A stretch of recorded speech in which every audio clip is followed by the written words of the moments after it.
কলকাতা শহর তিনটি প্রচণ্ড এবং আর্দ্র দিনের তাপ এবং প্রচুর যন্ত্রণার পর আজ সন্ধ্যায় মুষলধারে বৃষ্টিতে একটি স্বস্তির দিন দেখতে পেল। এই পুজোর আগে এই বোনান্সা এখন সহজেই উদযাপিত হচ্ছে পুরো শহরে। একটি বিশেষ প্রতিবেদন।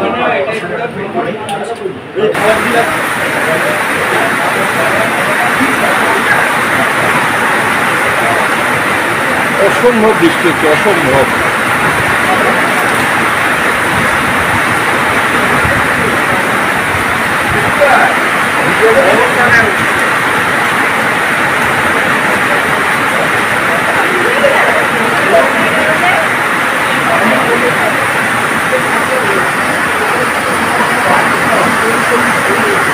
এই মুহূর্তে আমার বন্ধু সিদ্ধার্থ চ্যাটার্জি আমার সঙ্গে রয়েছেন।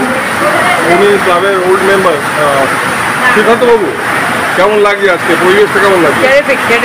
আচ্ছা, এই মনসুনে এই রেটে বৃষ্টি কি দেখেছেন? মানে এত মুষলধারে বৃষ্টি এই মনসুনে বলছি। একদমই না। ভালো লাগছে তো? কিভাবে বাড়ি যাবেন চিন্তা হচ্ছে না? থেকেই যাবো।